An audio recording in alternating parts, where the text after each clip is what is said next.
নমস্কার, রান্নায় হাতেখড়ি থেকে আপনাদের জানাই স্বাগত। আজকে রান্নার বিষয় হলো আলু দিয়ে অন্য রকমের বাটা মাছের ঝোল। চলুন কিভাবে করতে হবে দেখে নিচ্ছি। এই অন্যরকম বাটা মাছের ঝোল করতে গেলে লাগবে বাটা মাছ। আমি এখানে 500 গ্রামের মতো বাটা মাছ নিয়েছি এবং কেটে সুন্দর করে ধুয়ে পরিষ্কার করে নিয়েছি। মাছগুলো একটু ছোট ছোটই নিয়েছি আমি। আর নিয়েছি আলু। এখানে দুটো আলুকে এরকম লম্বা লম্বা মাছের ঝোলে যেভাবে দেয় ওরকম লম্বা লম্বা করে কেটে নিয়েছি। কেটে পরিষ্কার করে ধুয়ে নিয়েছি। আর গুঁড়ো মশলার মধ্যে লাগবে জিরে পাউডার, ধনে পাউডার, লঙ্কা গুঁড়ো, হলুদ গুঁড়ো। জিরে পাউডার, ধনে পাউডার এক চামচ করে নিয়েছি। আর লঙ্কা গুঁড়ো আর হলুদ গুঁড়ো হাফ চামচ করে নিয়েছি। আর অন্যান্য উপকরণের মধ্যে লাগবে টমেটো পেস্ট। আমি এখানে লাল পাকা একটা বড় সাইজের টমেটোকে পেস্ট করে নিয়েছি। এখানে নিয়েছি আদা বাটা। এখানে মিডিয়াম সাইজের দুটো পেঁয়াজকে কুচি করে নিয়েছি। একটা পেঁয়াজকে পেস্ট করে নিয়েছি। সামান্য একটু রসুন পেস্ট আর নিয়েছি ধনে পাতা কুচি আর কয়েকটা কাঁচা লঙ্কা। আমি এই রেসিপিটার মধ্যে আর দেব কিছুটা ক্যাপসিকাম। আমি ক্যাপসিকাম একটা ছোটো দেখে কেটে নিয়েছি। আর পরিমাণ মতো নুন। আর রান্নাটা করব সর্ষের তেল দিয়ে। আমি রান্না শুরু করার আগে প্রথমেই মাছটাকে নুন হলুদ দিয়ে সুন্দর করে মেখে নেব। আমি এই আলু বাটা মাছের ঝোলটা করার আগে প্রথমেই মাছটাকে ভেজে নেব। সেই জন্য দিয়ে দিচ্ছি পরিমাণ মতো নুন আর হলুদ।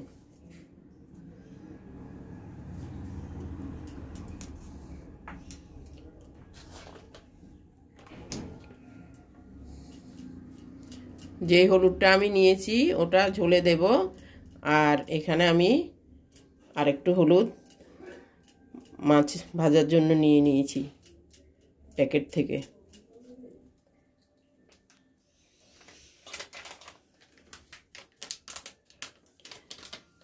একটু লঙ্কা গুঁড়ো দিয়ে দিচ্ছি। বেশি দেব না, সামান্য একটু দিচ্ছি। এবার সুন্দর করে মাছগুলো আমি মেখে নিচ্ছি।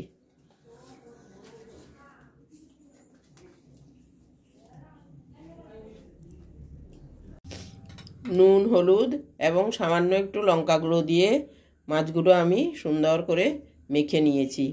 এবার কড়াই বসিয়েছি, কড়াইতে তেল দিয়েছি।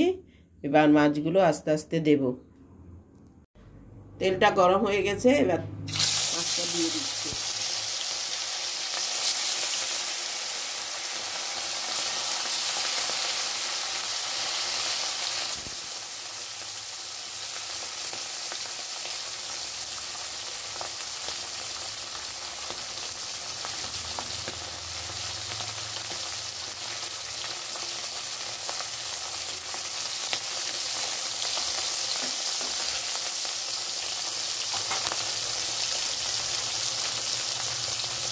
দু এক ব্যাচে মাছগুলো ভেজে নেব।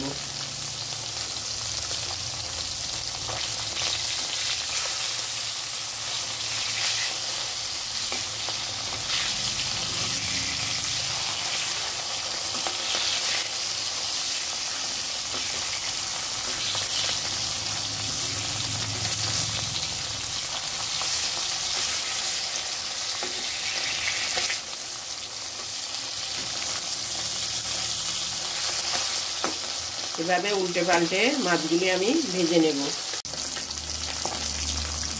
উল্টে পাল্টে মাছগুলো সুন্দর করে ভেজে নিলাম। মাছ ভাজা হয়ে গেছে, তুলে নিচ্ছি।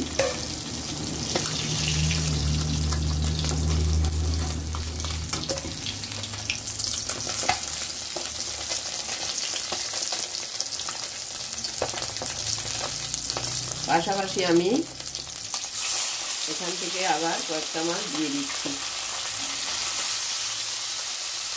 এক থাকতে এক দিচ্ছি।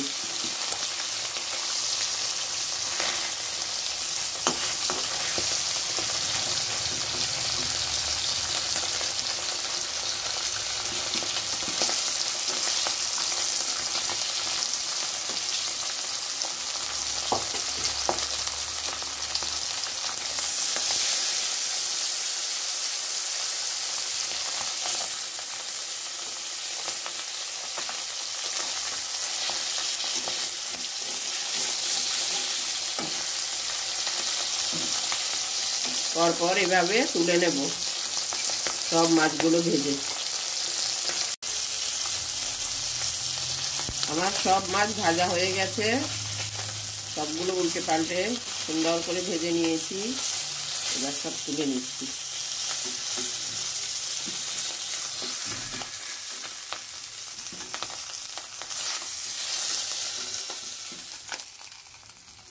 সব মাছগুলো ভেজে নিয়েছি, এবার আলুটা ভাজবো। কড়াইতে তেল দিয়ে দিচ্ছি,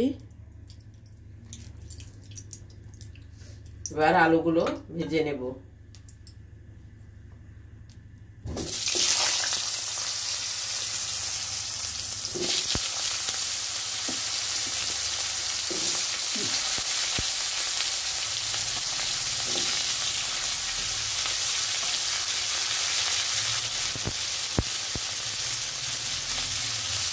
দিয়ে দেবো নুন,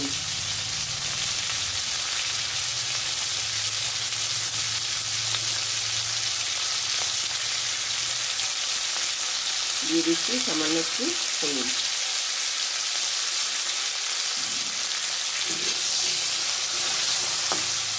আর ভালো করে নেড়ে চেড়ে ঢাকা দিয়ে একটু ভেজে নেব।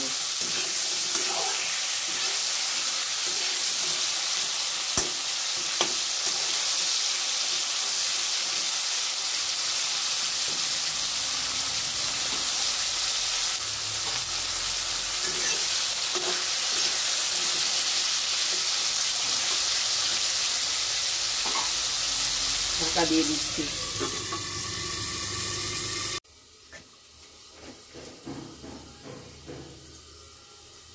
ঢাকাটা তুলে দেখছি,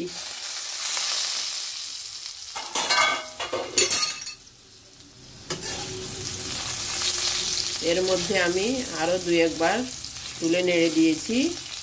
এখন তুলে নেব।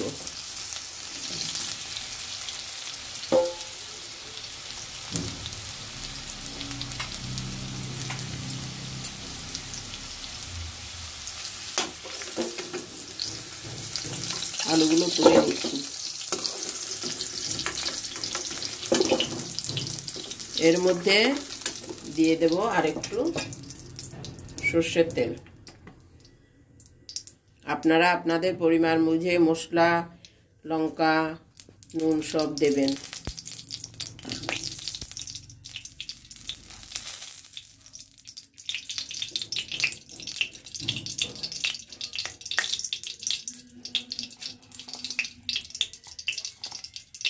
দিয়ে দিচ্ছি সামান্য একটু চিনি।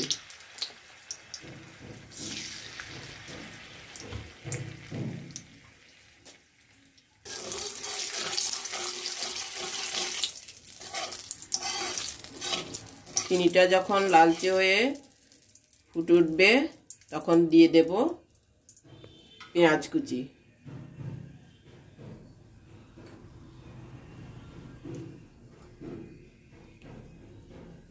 দেখুন এভাবে যখন ফুটে উঠবে, দেখুন তেলের কালারটাও কিছুটা লাল হয়ে গেছে, তখন আমি এবার দিয়ে দেব চিনি, পেঁয়াজ। এখানে 2টো পেঁয়াজ কুচি আছে।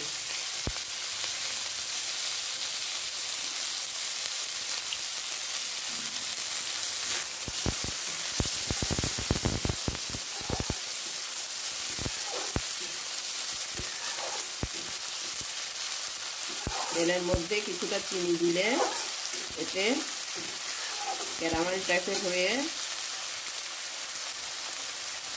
গ্রেভিটা লাল হয়।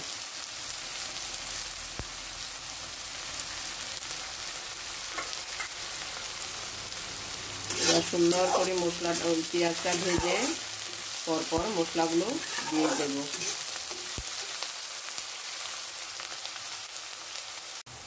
পেঁয়াজ ভাজাটা হয়ে গেছে, দিয়ে দিচ্ছি আদা বাটা।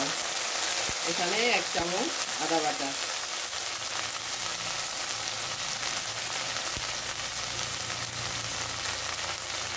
সঙ্গে দিয়ে দিচ্ছি 1/2 চামচ রসুন। এবার সুন্দর করে নেড়ে নেব।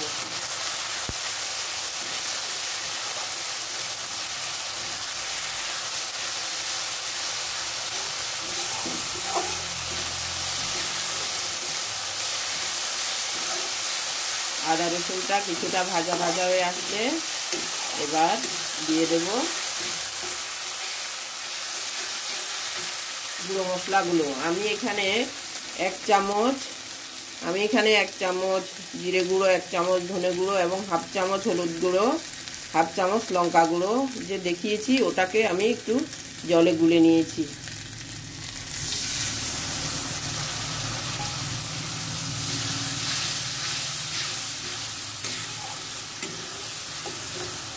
এবার ভালো করে সাঁতলে নেব।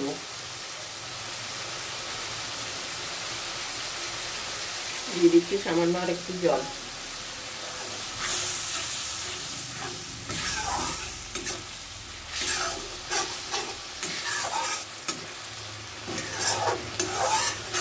আপনারা ইচ্ছে হলে এখানে কাশ্মীরি রেড চিলি পাউডারও দিতে পারবেন। আমি যেহেতু সামনে চিনি ক্যারামেল করে দিয়েছি সেই জন্য আমি আর এখানে আজকে কাশ্মীরি রেড চিলি পাউডার দিইনি।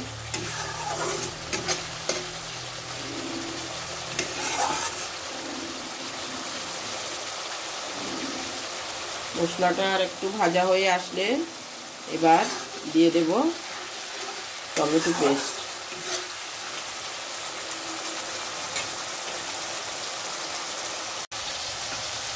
এখানে পেঁয়াজ পেস্টটাও দিতে একটু আমি ভুলে গেছি, দিয়ে দিচ্ছি। ভুল হয়ে গেছে। গুঁড়ো মশলার আগে পেঁয়াজ পেস্টটা দিয়ে দেওয়া যেত, এখন দিয়েছি, এতে কোনো অসুবিধে নেই।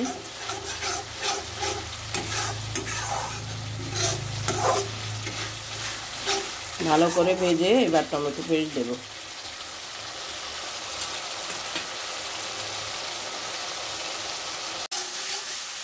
মশলাটা ভাজা হয়ে গেছে, এবার দিয়ে দেব টমেটো পেস্ট।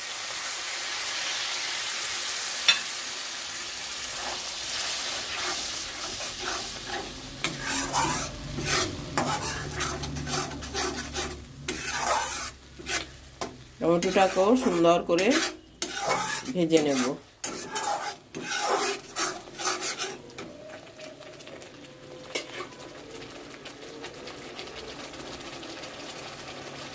এবার দিয়ে দিচ্ছি স্বাদ মতো নুন।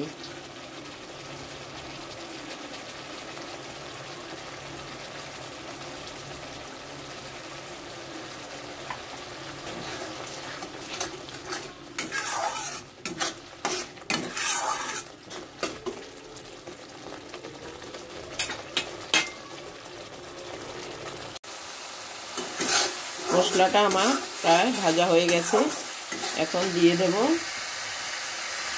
ক্যাপসিকামগুলো।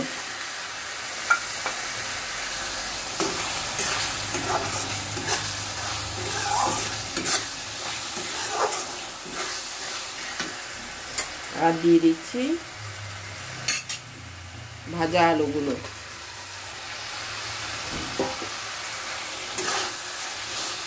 আর ভালো করে সাঁতলে নেব।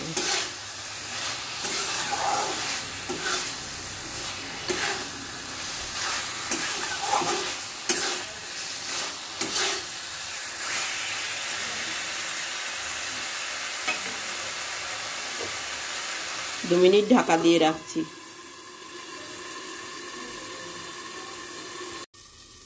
ঢাকাটা তুলে দেখছি,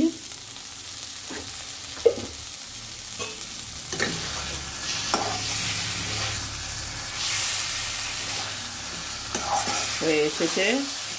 আমি এর মধ্যে আরেকবার নেড়ে দিয়েছি 2 মিনিটের মধ্যে। আপনারাও খেয়াল করে দেখবেন। এবার দিয়ে দেব জল।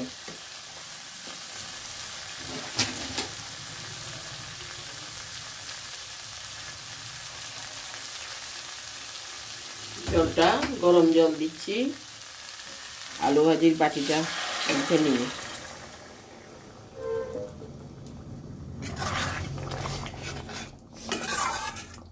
আগে মিলিয়ে নিচ্ছি, তারপর আবার আরেকটু জল দেব।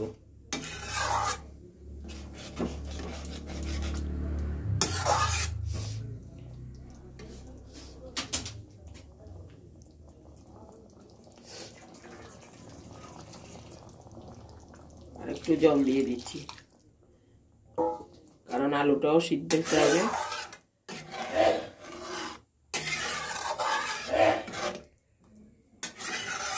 গরম জল দিলে তরকারিটা খুব স্বাদ হয়, সেই জন্য আমি গরম জল দিয়েছি। ফুটে উঠলে তারপরে মাছগুলো দিয়ে দেব। তরকারিটা ফুটে উঠেছে, আলুগুলো প্রায় সিদ্ধ হয়ে গেছে। এখন দিয়ে দেব মাছগুলো।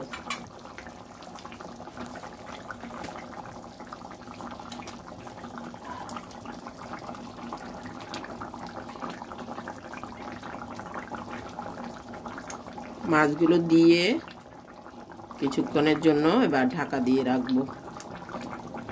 সঙ্গে দিয়ে দেব কাঁচা লঙ্কাগুলো।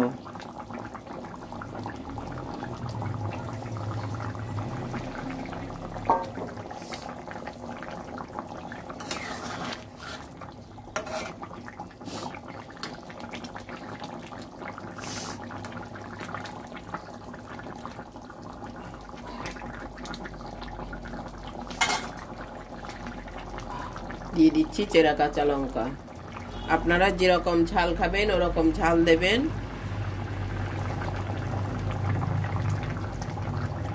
আপনাদের পরিমাণ বুঝে আপনারা দেবেন। আমি আমার মতো করে দিয়েছি। এবার কিছুক্ষণের জন্য ঢাকা দিয়ে রাখছি। পরিবেশন করে দেখাচ্ছি। ঢাকাটা তুলে দিচ্ছি। এবার একটু নেড়ে চেড়ে নামিয়ে নেব। আমার আলু দিয়ে বাটা মাছের ঝোলটা হয়ে গেছে। এবার দিয়ে দেব সামান্য একটুখানি চিনি। টমেটো দিয়েছি তো, সেই জন্য একটু চিনি দিচ্ছি। দিয়ে দেব ধনেপাতা কুচি।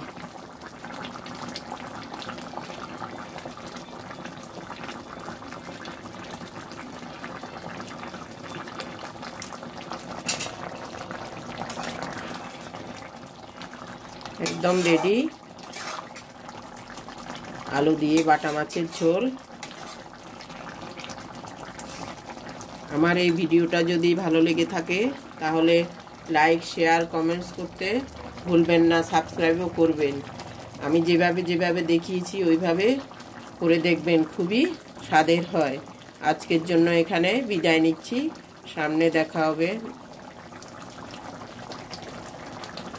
আমার এই ভিডিওটা যদি আপনাদের ভালো লেগে থাকে তাহলে লাইক, শেয়ার, কমেন্টস করতে ভুলবেন না। সাবস্ক্রাইবও করবেন। এখন আমি পরিবেশন করে দেখাচ্ছি। পরিবেশন করে দেখালাম। দেখুন কি সুন্দর হয়েছে। আমি যেভাবে করেছি ওইভাবে করে দেখবেন, খুবই স্বাদের হবে। গরম ভাতের সঙ্গে, রুটির সঙ্গে, সব কিছুর সঙ্গেই খাওয়া যাবে। আর আমার এই ভিডিওটা যদি ভালো লেগে থাকে তাহলে লাইক, শেয়ার, কমেন্টস করতে ভুলবেন না। সাবস্ক্রাইবও করবেন। ভিডিওগুলো দেখছেন অথচ সাবস্ক্রাইব করছেন না, তাদের কাছে অনুরোধ আমার ভিডিওগুলো দেখবেন এবং সাবস্ক্রাইব, শেয়ার করবেন। আজকের জন্য এখানে বিদায় নিচ্ছি। দেখা হবে নতুন কোনো রেসিপি নিয়ে। ধন্যবাদ।